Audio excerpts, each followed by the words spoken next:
Cool. Hi guys, my name is Shadow.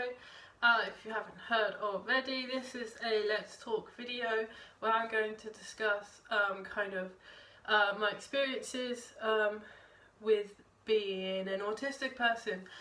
So this video is obviously based on my personal experience. I do apologise if I offend anyone or upset anyone.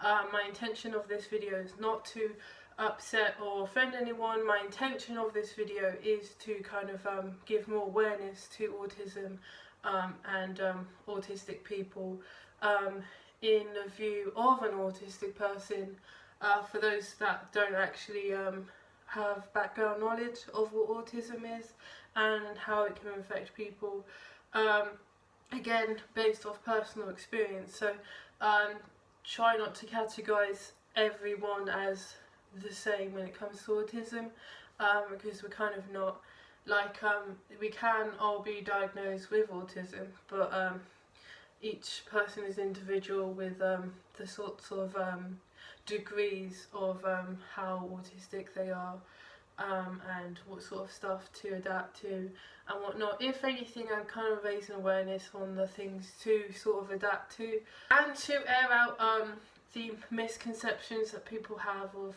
autistic people in that regard. So I tend to like doing apologies before the start of the video, just so people know that I didn't mean to upset them, and in a sort of way to show my intention was never to upset them. I do it in every Let's Talk video. I also do vlogs, audio readings and gameplays.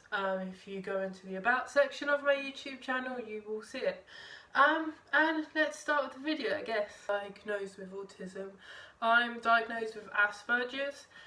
So that's a type of autism, because there are different types of autism. And so I would be classed as kind of high functioning, so I can dress myself. To some extent I can travel. I mean, I do have difficulty with that most of the time, but we'll explain it later on in the video. I do actually have a lot of other mental health conditions, but autism is classed as a disability. So this video will just focus on autism in itself and my experiences with it, and how it affects everyone, and how everyone has kind of adapted to me, or if they haven't adapted to me and stuff like that. I'm hoping to do videos on kind of other mental health conditions that I have, just because of the fact that I don't think there is enough awareness. Like, I know there is such a thing as Autism Day, and like people, there are charities for autism. But I think when people think about autism, they think low functioning, they think you can't dress yourself, you can't shop for yourself and all that. They don't think kind of my type, where I am high functioning, I do understand things but to an extent, and I can do things but to an extent, and I think that's kind of the misconception that most people have about autism. They just assume that we're all kind of like how it's perceived on TV, so like in films with like Rain Man, they think we're all like really good at math, when actually with autism there are certain like topics or things that each of us are kind of like heightened with, I guess. So I know some autistic people and they're really into horror movies. They know every single detail about horror movies, up until like set designs and like the background knowledge. Me, I think I'm really good creatively. I think that's my heightened bit, whereas there are others who are really good academic stuff, to the point that you give them a subject and they automatically know anything about it. Then there are some who are really good at history. Me, not so much. So I think that's also another thing that most people don't know about autistic people. I think it's easy for people to say that we're all like kind of retarded. I mean, once like people have assumed I had said that about someone when I haven't said that about someone, and if they saw the screenshots, they clearly said that my sentence well, if they saw the screenshots, then they would clearly see that retarded never came out of my mouth about that person. But each to their own. So we're not. I don't think that word is kind of relevant to autistic people. Like, we're not all extremely intelligent.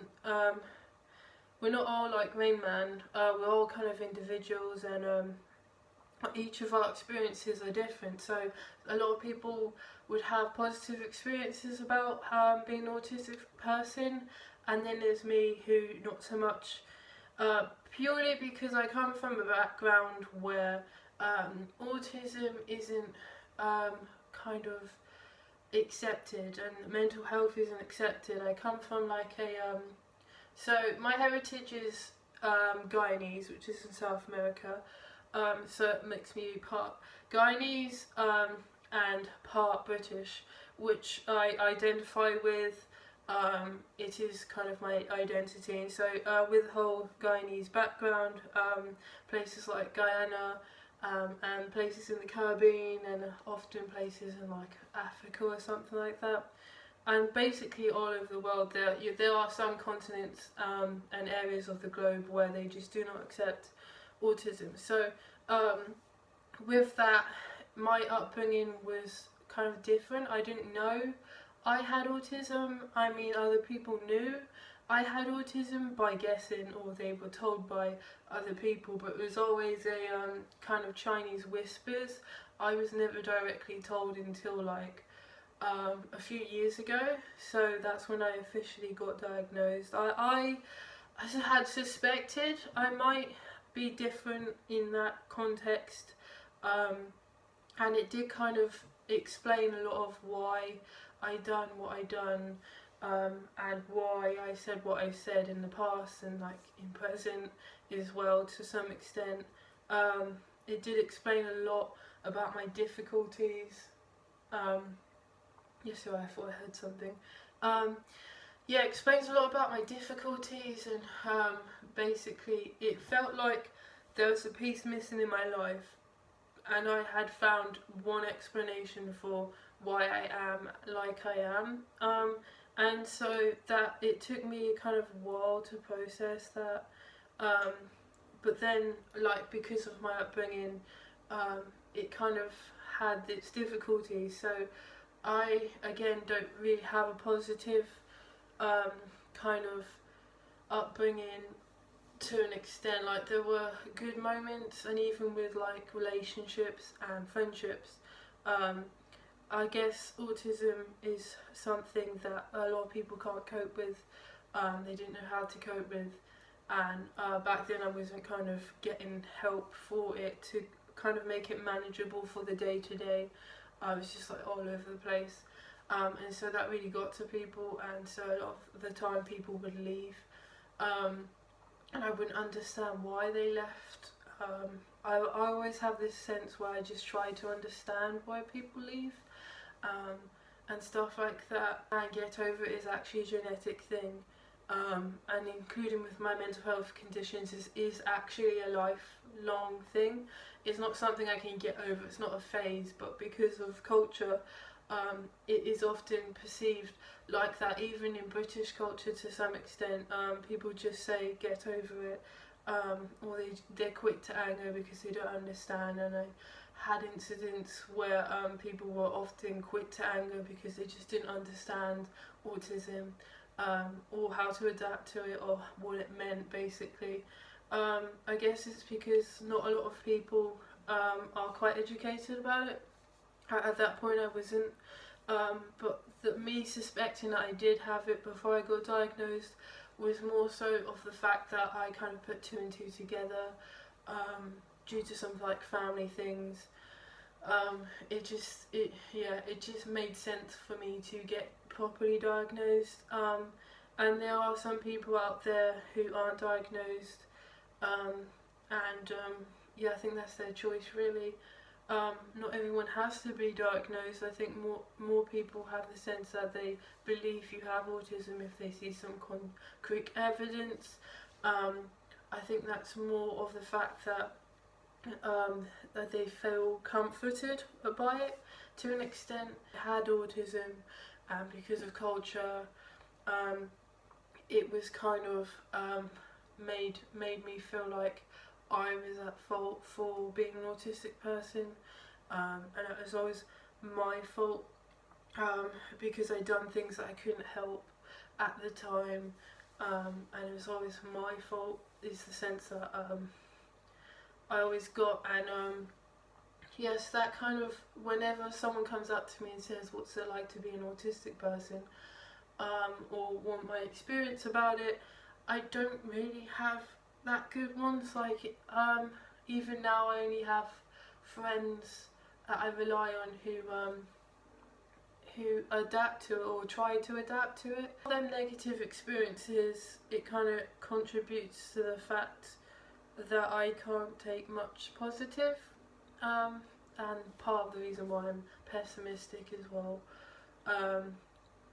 But I guess that's for another video. Because people don't know what autism is and it's not something that's visible, and because they can't like clearly see, they can't clearly see it because it's not something that can be seen. Like, if you're low functioning, you'd know. If someone is low functioning with autism, as in like they can't dress themselves and that, you could see it. But with me, I just look like an average person. You can't tell I am actually autistic. I mean, you can if you're really, really perceptive, but most of the time people just assume like I'm an average person. So the stuff that they think is normal, I wouldn't think is normal. And the stuff that they can deal with, I need assistance with. And it's just stuff like that, really. And so I think that's why a lot of the time there have been instances where I'd get yelled at, or things would get thrown at me, or I'd get threatened, and then it was just it got into points where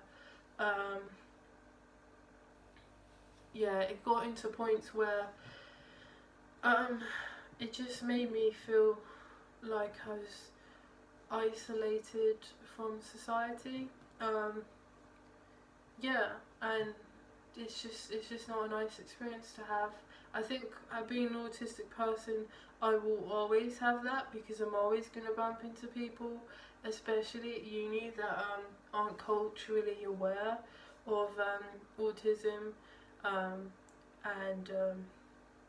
it is kind of difficult to adapt to them and find some compromise with them. But again, a lot of the time people leave. It does make it hard for me to keep any form of relationship or friendship, because again, like, people are kind of scared of the unknown. The unknown is, I guess, autism to an extent. At least one of the unknown things in the world would be that. And so yeah, it just gives a sense that it's difficult on a day-to-day basis, and like communicating. With Asperger's, from my knowledge and experiences, it's mostly about routines. It's mostly about the senses, and it's mostly importantly about communication. And so there have been instances where I have gotten into trouble, but I didn't know why I was in trouble. And sometimes I did, and sometimes I didn't.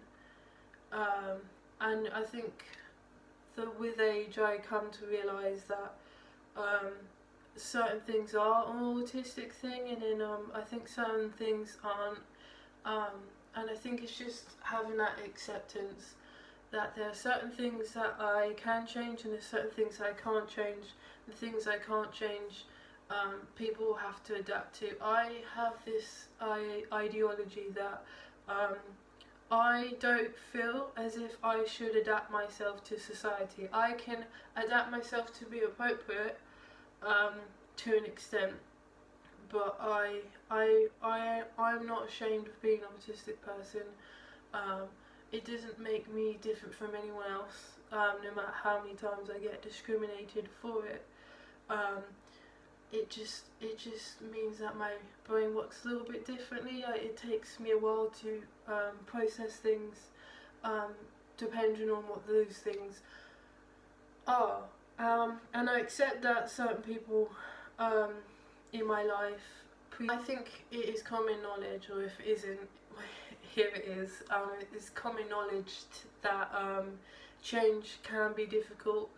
I mean, for an average person that doesn't have autism, they'll have their struggles, but eventually they will essentially get over it. With an autistic person, they're always in a routine in some formal way,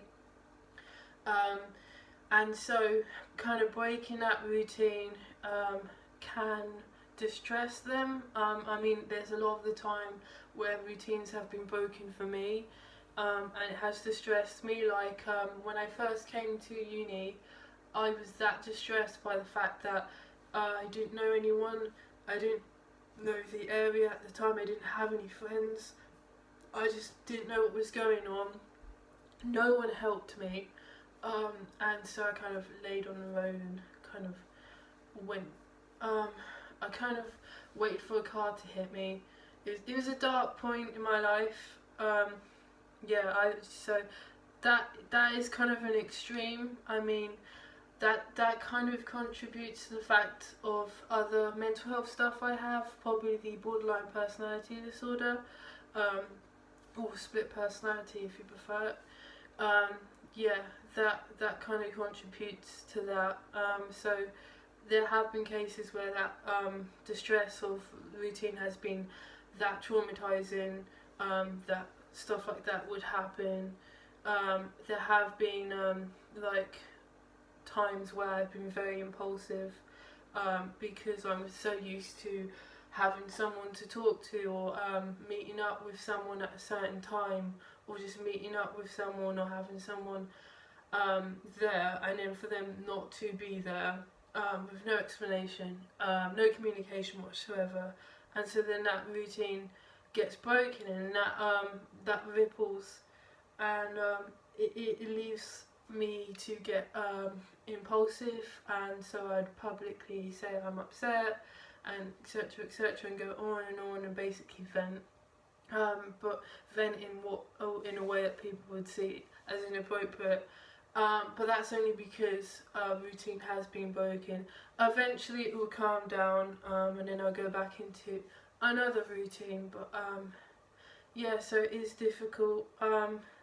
I have a relative, and he has autism as well, and I think at one point he wanted to go for a walk, and someone said soon, but they didn't specify a time, and that basically triggered him.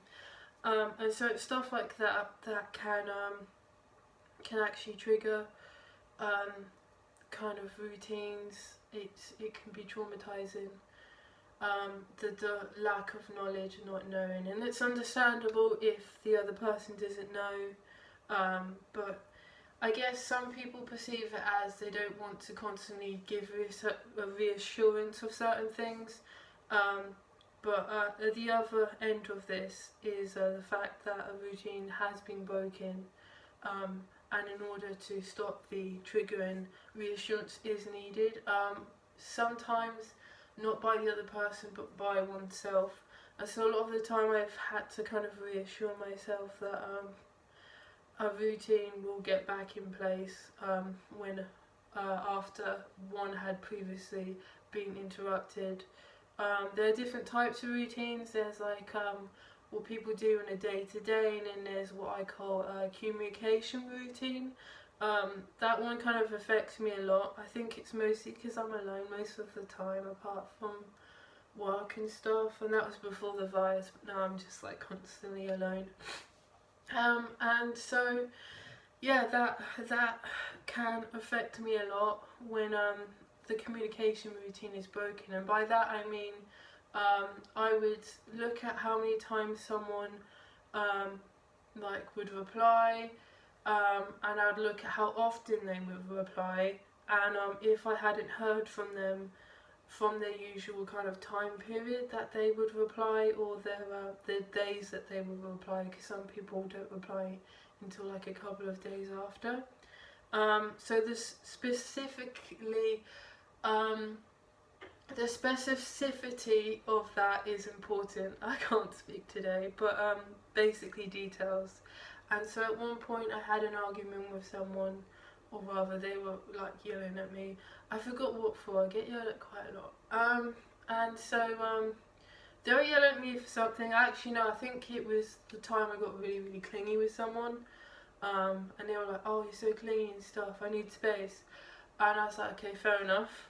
Do you know how long your space is?" And they couldn't tell me the answer.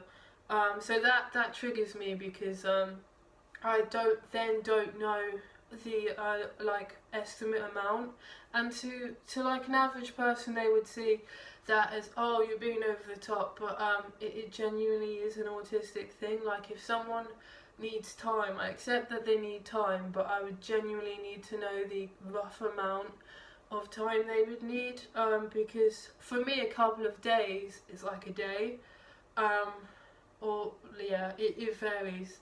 To understand why you're changing the routine, I know why you're changing the routine, you need space.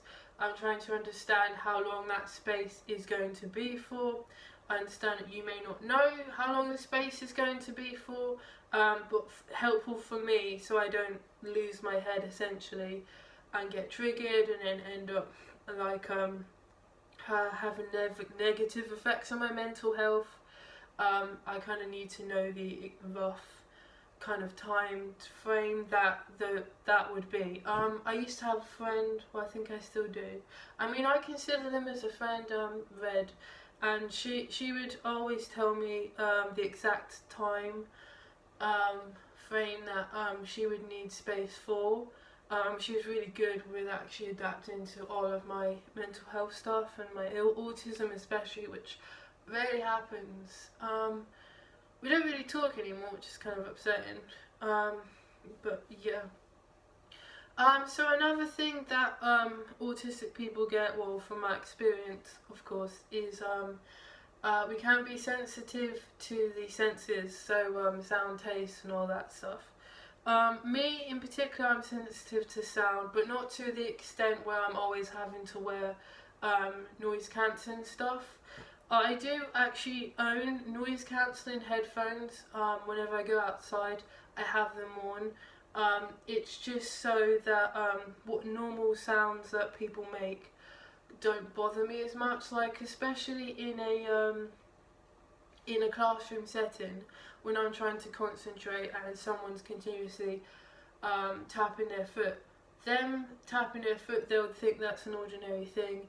It's not bothering anyone. To me though, because they're tapping their foot, I can then feel the vibrations on the ground, and then it just bothers me because that sound kind of gets heightened.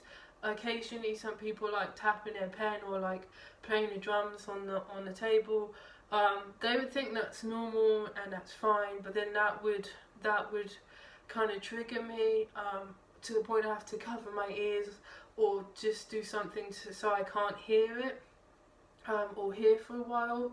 And it can be really distressing. It kind of makes me feel anxious as well, to the point I do actually end up having panic attacks about it. And it's just normal sounds. It doesn't happen all the time. I know some people it happens all the time. Crowded places are okay for me.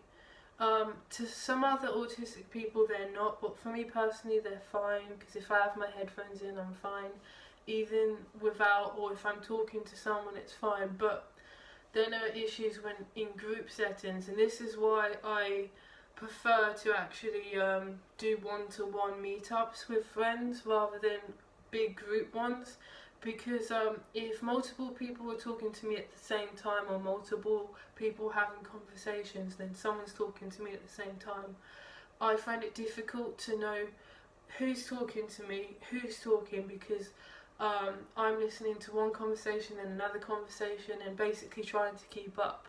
And because I'm unable to try and keep up, it can actually be triggering, and again I would have to take myself out of the situation have a couple of breaths and then like go back in. There have been occasions where that actually has happened. A lot of the time I cannot present in like spaces where there are multiple people, so smaller groups are better for me, one-to-one groups are better for me. It's not to say I can't be in a crowd. I mean, I can be in a crowd. It's just occasionally the sound thing bothers me. Again, it just gets heightened. It's like things are normal volume and then someone has automatically boosted the volume really, really high. And it feels like that for me. I mean, a normal tapping of the foot and playing the drums, people think, oh yeah, whatever, it's not going to bother anyone. But if you're sound sensitive, then it would bother. Some people are sound sensitive to the point they could actually hear the pen on a paper, and that would bother them. I'm not that sound sensitive. Like, I do need assistance with it sometimes, and by assistance, noise cancelling headphones.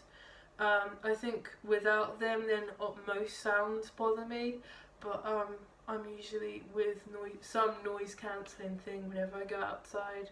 Even if I'm not, it's because I don't feel that triggered to have those sort of things in place for myself.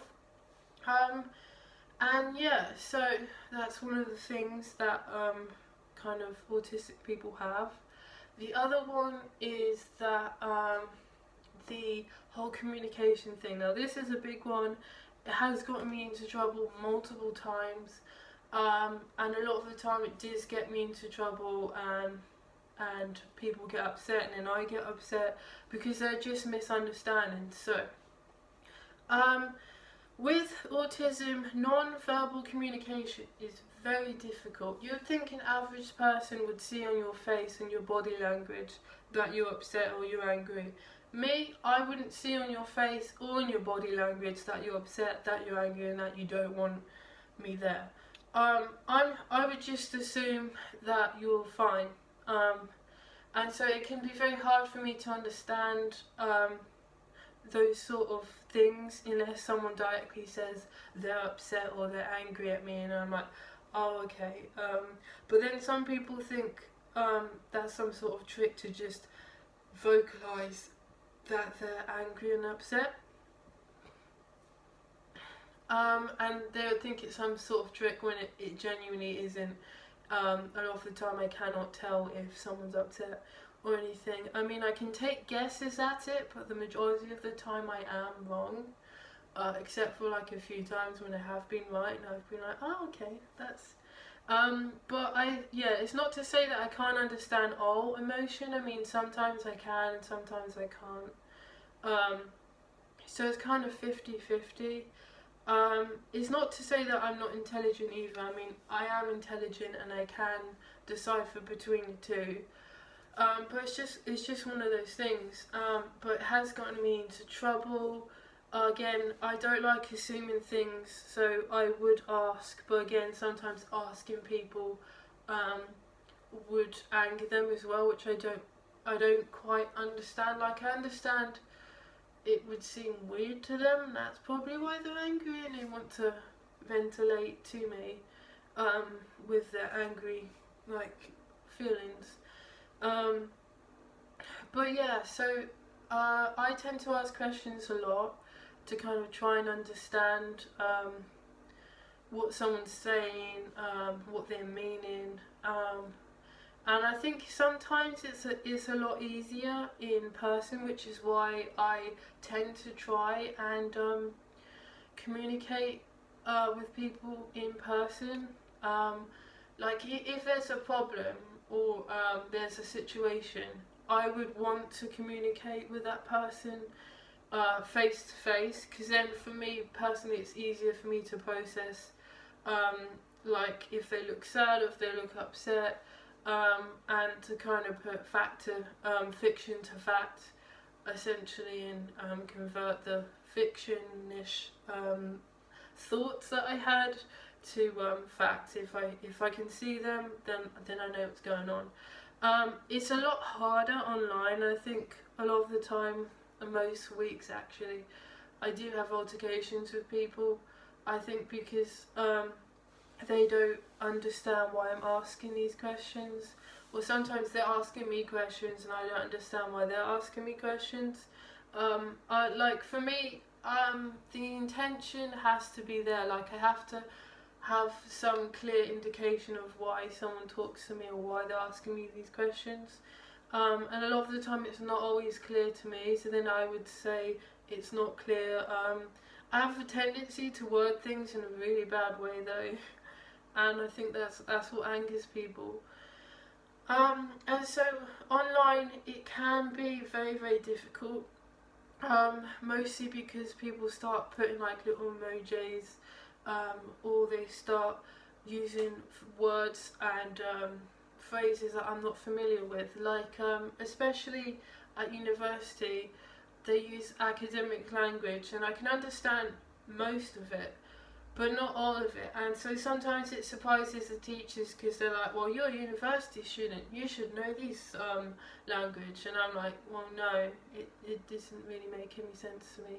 If I haven't heard a word before in my entire life and it's not my vocabulary, that freaks me out. It just makes me angry. It does make me annoyed. I guess I am quick to anger sometimes in that extent when I do get triggered. And so yeah, it's just a lot of the time I do actually have to Google what words mean and what phrases mean, and even like some of my friends find it hard to believe that I don't know what certain words or phrases mean. There have been instances where someone has said lol, and I know it means laugh out loud, like because I looked it up once and then ever since then I was like, I know what it means. But because I'm not very familiar with the person, or it was unclear that it was a joke, because to them it may seem like it was a joke or it's just something to fill the they don't know what to say. I took it as they were laughing at me because the sentence was yeah, lol, and yeah, I didn't really understand the joke, so I genuinely took it as they're laughing at me. It wasn't really explained whether they were laughing at me or not, and so it can come across like I hate certain words, but it's literally because if it's not my vocabulary, I don't know it, so I've never heard of it before, so it will anger me.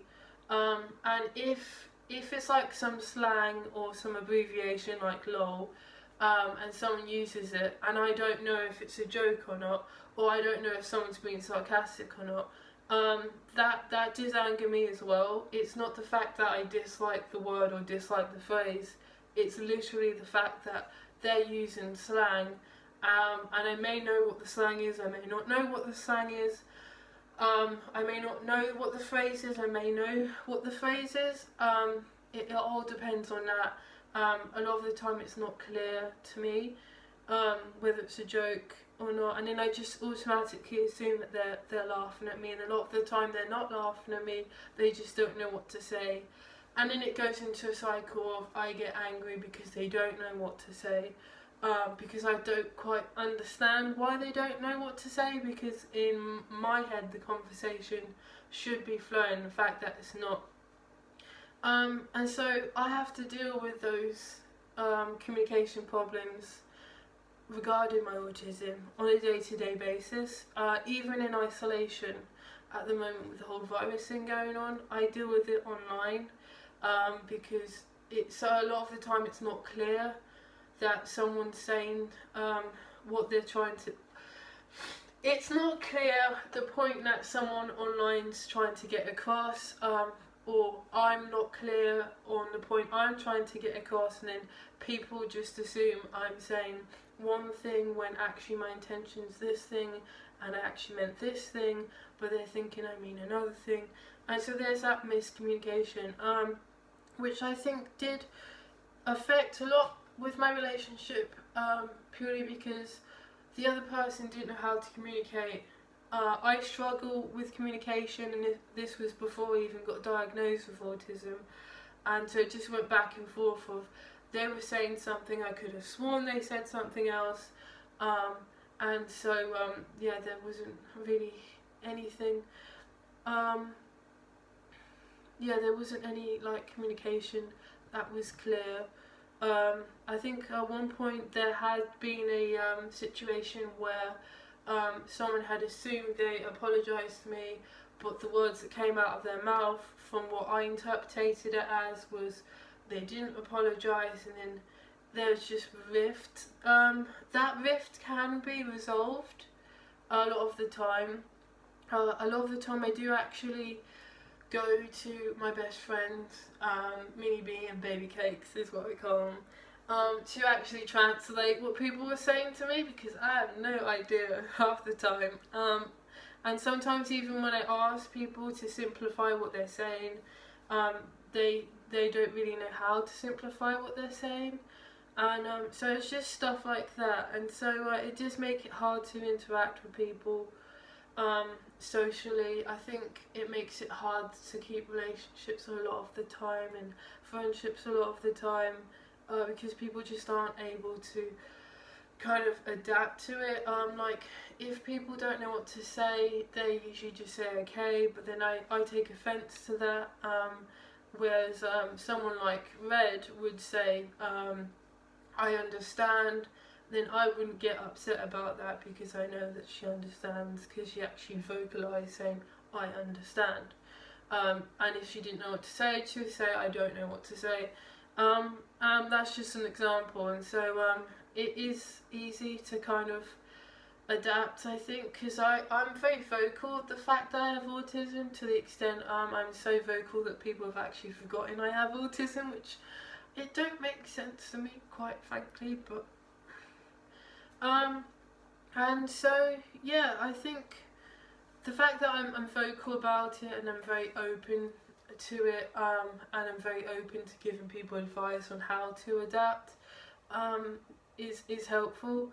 A lot of the time, I would say stuff like, oh, instead of saying I don't, okay, can you just say I understand, because it is more clear to me then.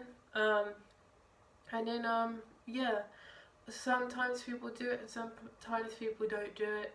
I think you have to be very patient with people with autism, to my degree especially, because yes, there's low functioning, but there's also high functioning. Yeah, we have the issues of we have our own like type of issues, being high functioning and autistic. I think a lot of the time I have kind of what I call the triple threat. So I do have mental health conditions, I do have autism, plus my appearance as well. So I do a lot of the time think that I was kind of born with a lot of challenges, but they are also my strengths as well, I think.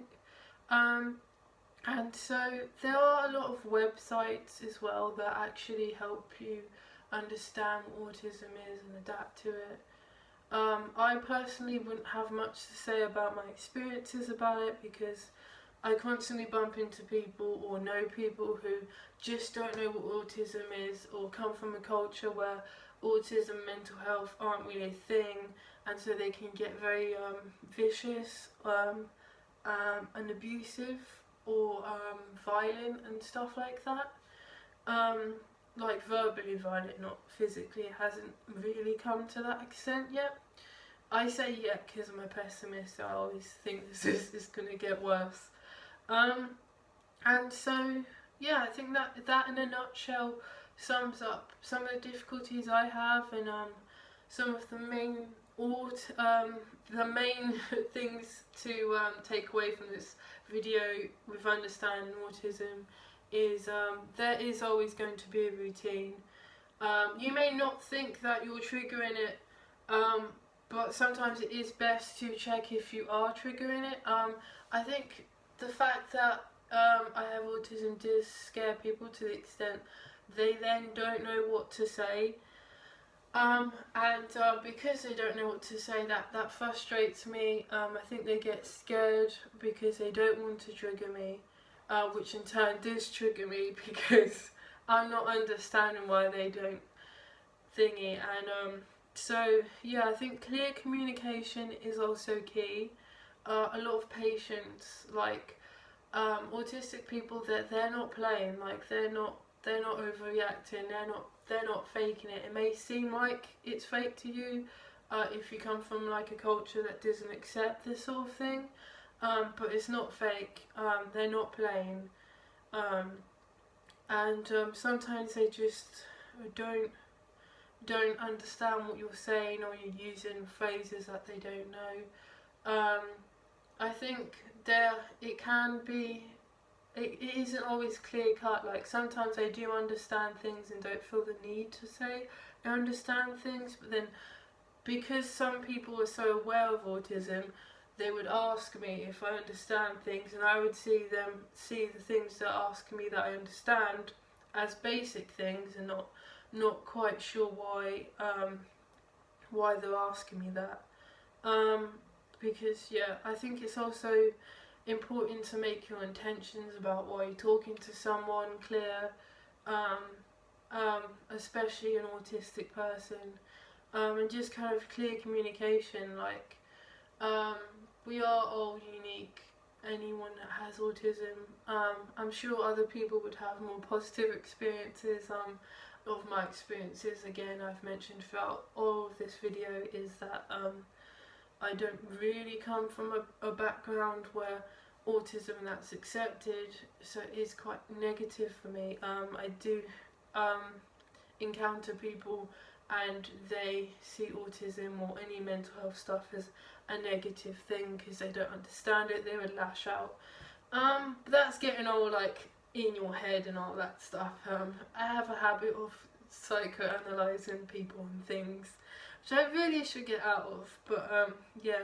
Also, this might not be for all autistic people, but for me personally, I will always ask questions because I like to understand. Like, especially if like a communication pattern has been broken and someone no longer talks to me, didn't explain why, didn't say anything, then I would always ask the person why. And if it isn't clear about if they were apologising or not, I would always ask them to apologise and make it clear to apologise. Just because I wasn't clear to me. So I tend to ask questions to understand, not to upset. But I am aware a lot of the time that it does come across in a kind of weird way. I'm a weird person as well, and it does come across worded in a bad way.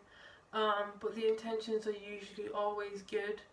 I rarely ever have bad intentions for the questions that I ask. I only ever try to understand why people say things, why people do things, so then I can process it. But I'm very slow at processing a lot of things. At one point it took me like about 4 weeks to figure out what one of my assignments was trying to say. But that was only one time, and that was mostly because the teacher had worded it in such a way that even the non-autistic people and the top of the academic people who helped me with my studying and my assignments, even they didn't know what the assignment was trying to say. So sometimes I'm in luck because there are stuff like that, and I'm like, oh, okay, I'm not going crazy. But yeah, I hope you are more insightful about what autism is. I am aware I kind of don't look at the camera all the time. That's mostly because I have this thing where I don't like people looking directly into my soul, and the eyes are the window to your soul, and no one wants to see my soul. So yeah. If you do have any questions about autism, Asperger's in particular, because I don't really have any other form of autism, so I wouldn't know. I can guess, but because, well, it's all sort of the same but a little bit different. But yeah, if you have any questions on how to adapt to an autistic person or just autism in general, any experiences you want to share, please leave a comment. Please leave a like as well. Remember to subscribe and share my channel. I'm trying to get a bigger fan base, but isn't going too great because people are weird. Anyway, I'll see you guys in the next video. Remember to wash your hands, stay safe, practice the 2 meter distance rule thing the government set in place. I hope everyone is staying safe at home. Alright, see ya!